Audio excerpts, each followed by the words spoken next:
we have a problem here, sample problem. To find the equivalent mass of the system shown in the figure where the rigid link 1 is attached to the pulley and it rotates with it.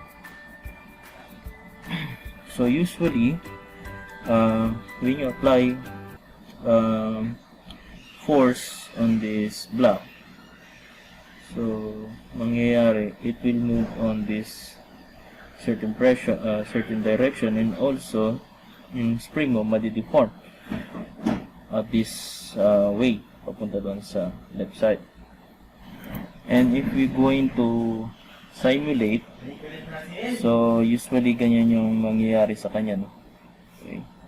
So we have the displacement of x, and also here we will have another displacement meron dito, which is also the x of 2, which correspond doon.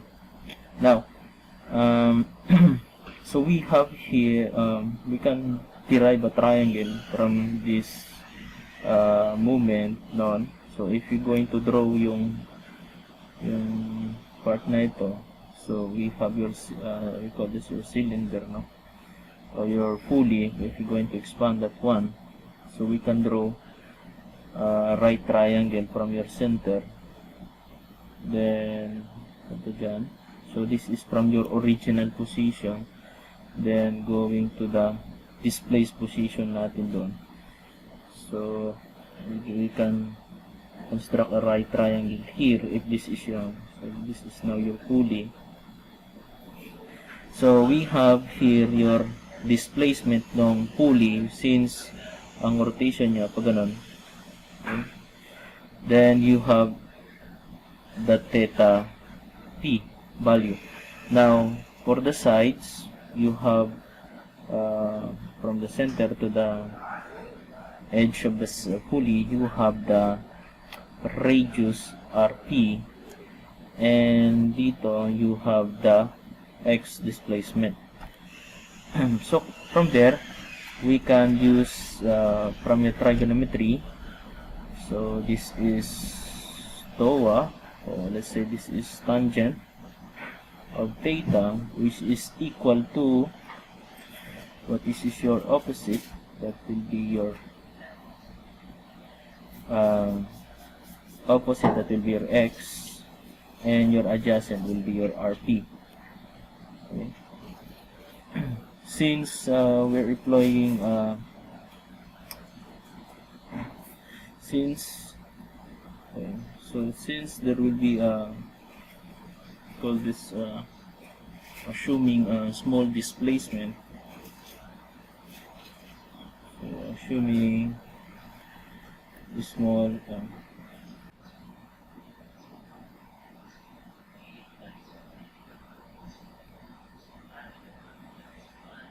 so we'll using small angle, it will be small angle approximations.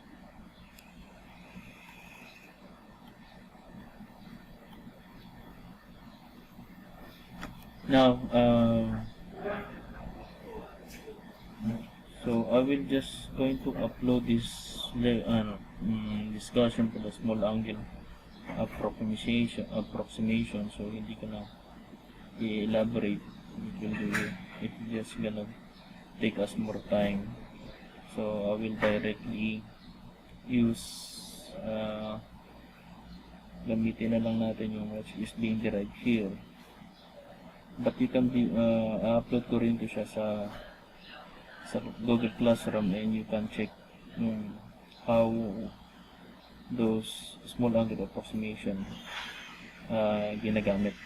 Now going back, so using the small angle approximation, since maliit siya, so this will become theta, which is now your x over your radius of the pulley. And also we have another angle from here, so projecting here radius of the pulley going down punta dito, so we can form another triangle dito. So this time, it is have iba na naman yung kanyang opposite values. So this will become your theta 1. So based on the rigid link 1. Then we have the height or your adjacent, that will be your L sub 1. Yeah. Then we have your opposite leg and triangle, that will be your x sub 2 displacement. So we have now your tangent of theta 1, that will be equal to x sub 2 divided by your L sub 1. So using a small angle approximation, so in a small displacement, so your theta will become theta 1 theta p. So it will become the x sub 2 divided by your L sub 1, where we have the same we have the relationship that your theta p is equal to your theta sub 1. Then this is also equal to your value natin discussed, that will be your x over the radius p, radius of the pulley. We have the displacement ng rigid link bar 2, that will be equal to your x sub 2. So that will be your x sub 2, that is equal to your theta sub p. So since it is equal yung theta 1 and theta of ng pulley, then multiply mo, that will be multiplied by L sub 1. And we can expand the distance of x sub 2 using this value. So that will be your x times your L sub 1 and the radius of your pulley.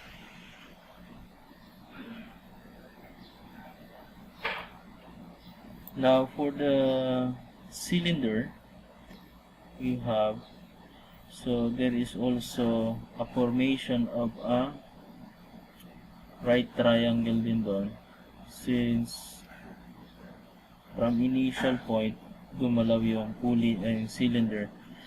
So starting from the center, usually there is a displacement from original position. Usually this is now your from the center of the cylinder. So from the center of the cylinder, so we have here the displacement, your original. So usually initially nandito siya.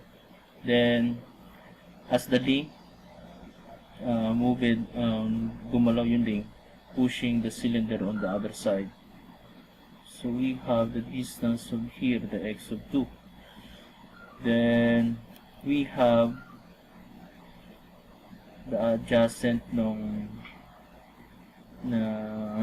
triangle natin, that will be the radius of the cylinder. So we have now your value of theta c. So we can write the trigonometric relationship. We have your tangent of theta c, which is now equal to your opposite, that will be your x sub 2 divided by your rc. Using a small angle approximation, so we have your theta c, that will be x sub 2 divided by your rc. Can have the value, and the value of your x sub 2, substituting natin yung value ng the theta c, that will be equal now the value of x sub 2, that will be your x L sub 1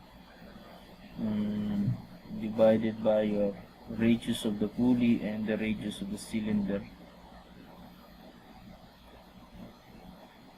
So we have another relationship equation here. Now solving the kinetic energy of the block na mass m, we have this one. So ito yan.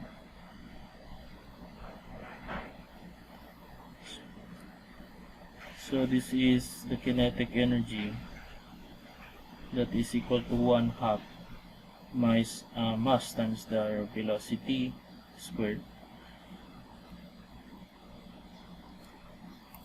Then solving the kinetic energy of the pulley, so we have your PE of the pulley, so this is the mass. So that will be 1/2. Since it is rotational motion, so we have the moment of inertia, JP. Then multiply it by the angular velocity of the pulley, so raised to squared, no? So we have the kinetic energy ng pulley. Next, we'll be solving the kinetic energy of the rigid link bar. Rigid link bar 1, so ito yun. So we can write, since this is attached, no? It is attached to the pulley. So whenever the pulley rotate, so sumusunod din yung rigid link bar 1. So it is, the motion will be in the form of rotational. So we can draw the equation as the kinetic energy of the kinetic energy of the rigid link bar 1 is equal now to 1/2. We have the moment of inertia 1, then multiply it with the angular velocity 1 raised to squared. Then let's proceed solving the kinetic energy of the rigid link bar 2. So ito yan. So you will notice we have a linear motion dito. So we can draw our equation as the kinetic energy of the rigid link bar 2, that will be 1/2. Since it is linear, that will be mass of the rigid link 2, multiply it by the velocity 2 squared.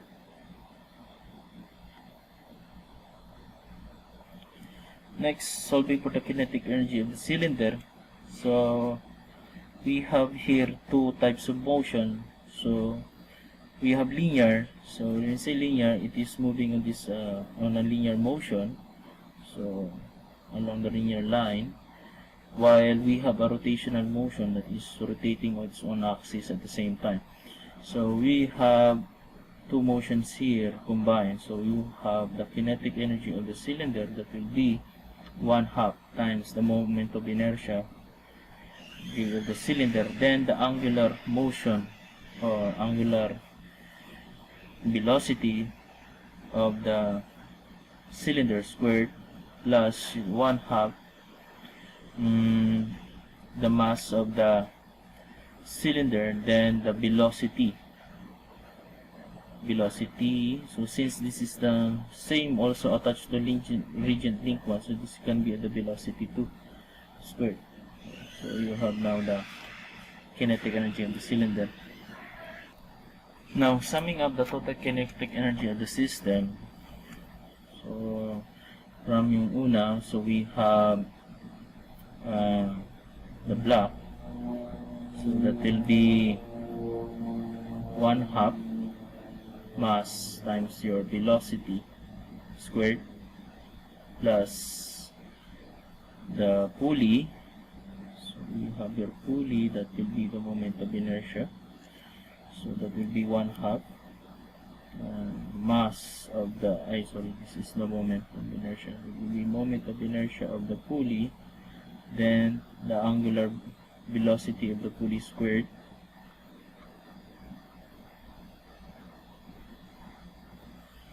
then plus the angular velocity, moment of inertia of the rigid link 1, then the angular velocity of the rigid link 1 squared. So for the rigid link 1,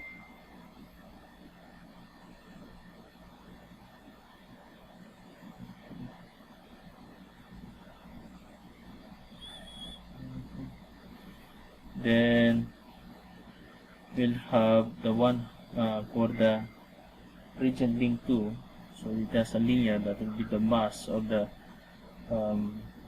rigid link 2 times the velocity of the rigid link 2 squared, then plus the kinetic energy of the cylinder, that will be 1/2 moment of inertia of the cylinder, then you have the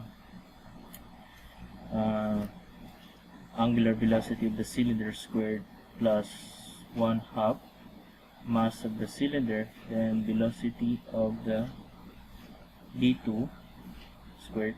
So we have the total kinetic energy of the system.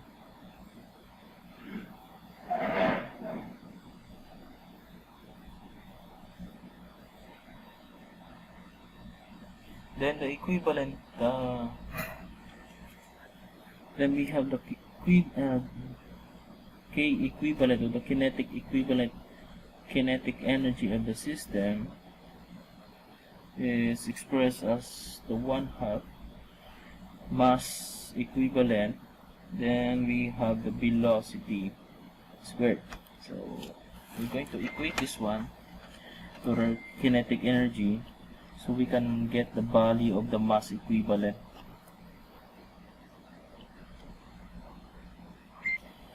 So equating the total kinetic energy to the kinetic energy equivalent, so we have your 1/2 mass equivalent.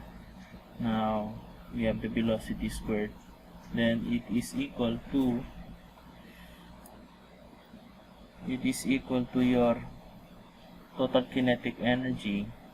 So from here we can cancel out which is common, so we can cancel out your 1/2 here equation. So cancel natin yung mga 1/2, mga halves. So this one, this one, this one, this one, this one. Okay, so we can rewrite our remaining equation as, so rewriting our equation without the 1/2 that is cancelled already.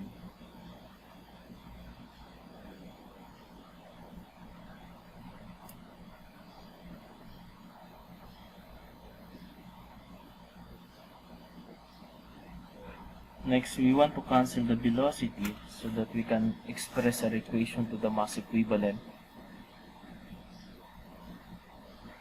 Then we have this, I have this table, so that will be the linear motion versus the rotational motion.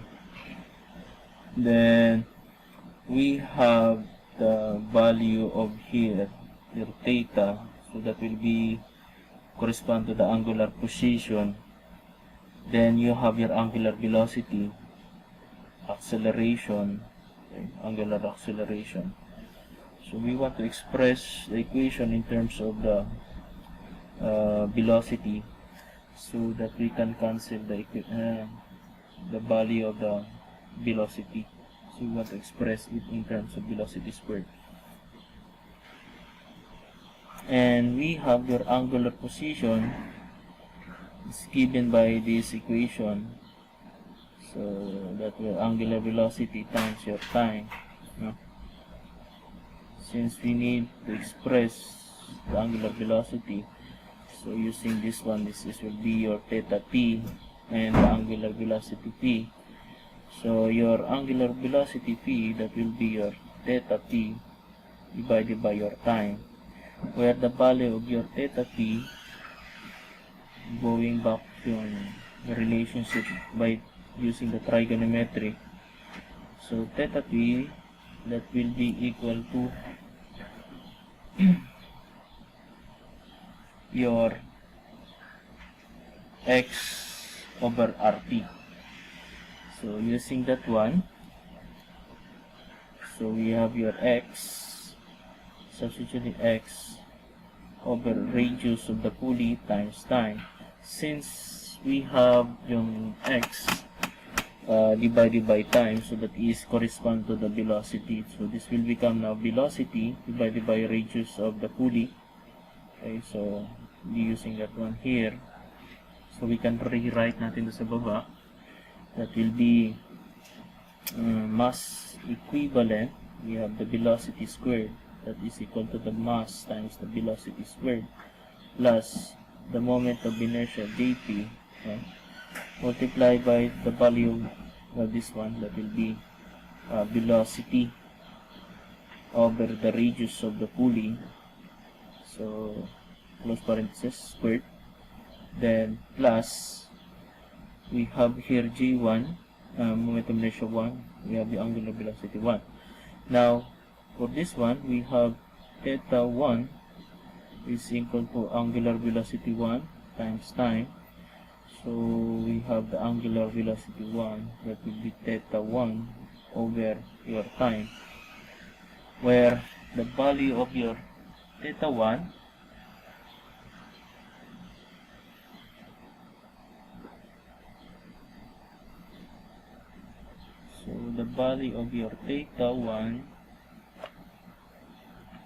is equal to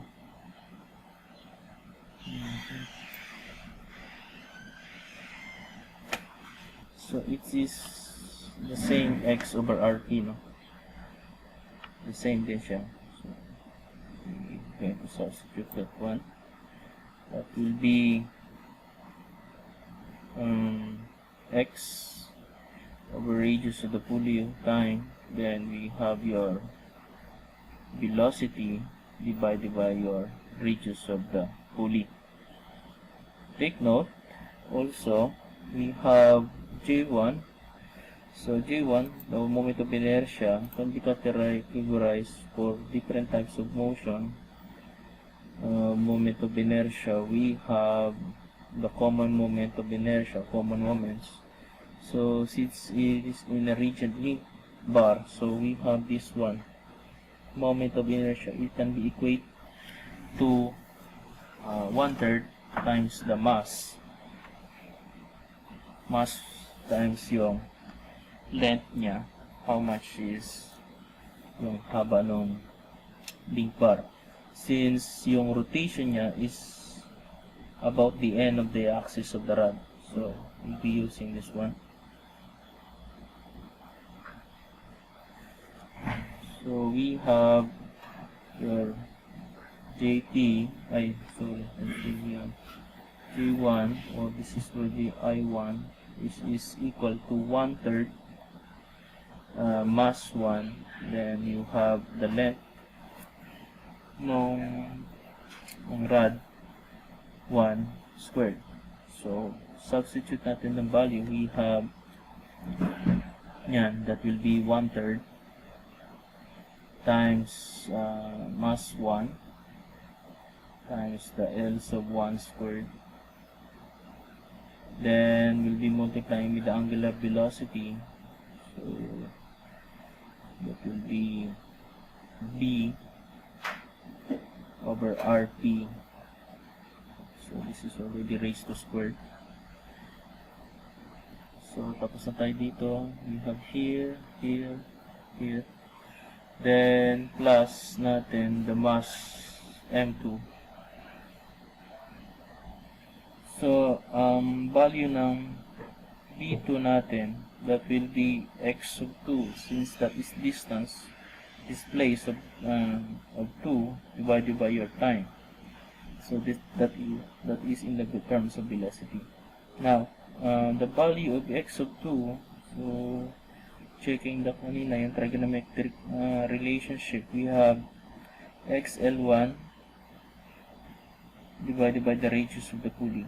So substitute that one, so that will be x length of 1 divided by time, then the radius of the pulley. Since x and t are in the form of velocity, we can rewrite it by v L sub 1 divided by the radius of the pulley.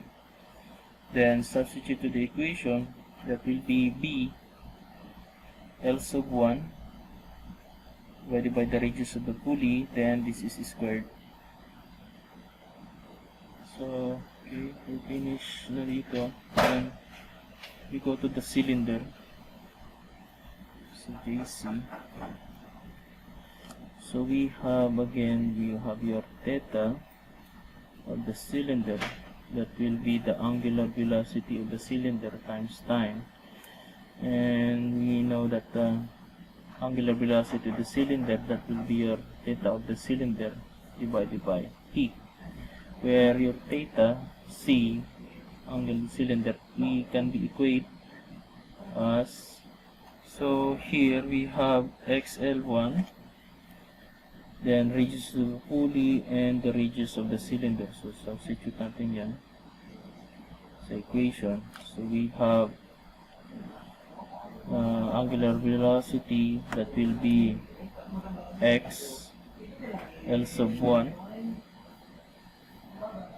divided by radius of the pulley and the radius of the cylinder. Okay? So let's try to substitute that one. But also we have the moment of inertia of the cylinder. So going back to the kanina, moment of inertia of the cylinder. So we have here, that will be solid cylinder. So we have your I, that will be 1/2, then mass of the cylinder, then radius of the cylinder squared. So for the writing it here, so moment of inertia of the, we have the cylinder or your IC, moment of inertia, that will be 1/2 mass of the cylinder, radius of the cylinder squared. So let's try to substitute it in the equation. So we have now 1/2 mass of the cylinder, radius of the cylinder squared, then multiply by your x L sub 1 by the radius of the pulley and radius of the cylinder. So this is raised to squared. We forgot to mention here, we have your T. So since this is time, so angular velocity will be B L sub 1, radius of the pulley and radius of the cylinder. So we can change this one as V. So we can reduce this one as V, no? Then we can cancel out what is common already, since it is already in the form of square. So cancel out natin yung squared. So this is 0, cancel out, removing the squared. So this is already squared, and this one is already squared, and this one is already squared. So rewriting our equation, the mass equivalent, so is equal na to your mass. Let's lower this down. Then plus the moment of inertia divided by radius squared, then plus this will be mass L sub 1 squared divided by 3 radius of the pulley squared, then plus mass 2, then we have L sub 1 squared divided by the radius of the pulley squared, then plus we have 1/2 mass of the cylinder. So we have the radius of the cylinder squared, so this is L squared, and divided by radius of the pulley squared, radius of the cylinder squared. So let's try to erase this one, and let's put it here. Okay. And we forgot that there will be cancellation pa pala, it will be cancelled out. So this is R squared cancelled by this one. So may iwan na lang, that will be MCLY squared. Okay, so we forgot ilagay yung isa. So this is only mass of the cylinder 1/2. So ito yung moment of inertia lang ng this one, but we forgot to put this one. So mass of the cylinder and can be expressed as mass of the cylinder, then multiply it by using the velocity 2.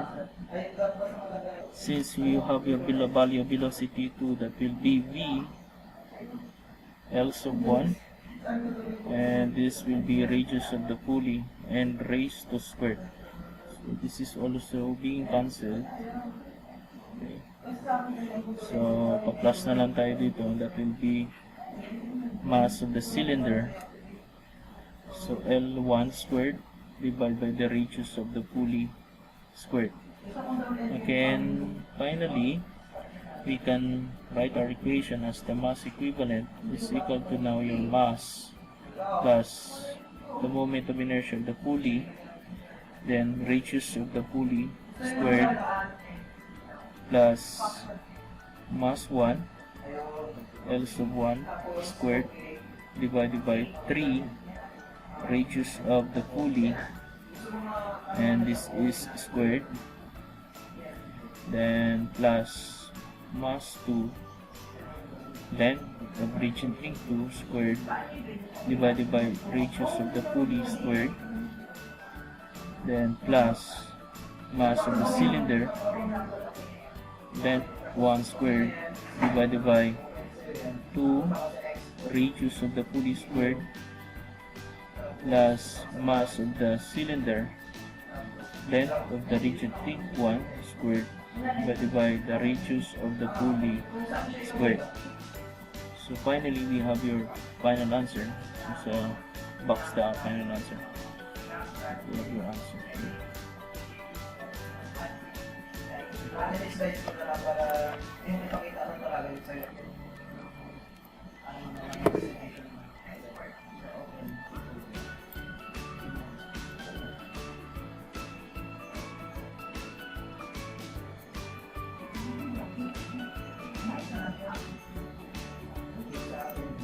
Alright, so reviewing overview of the solutions. Okay, so yan yung nangyari. Madali naman siyang sundan. It's not complicated. Medyo complicated na. So you have to be careful with the substitution of mga values in order to arrive at the correct answer.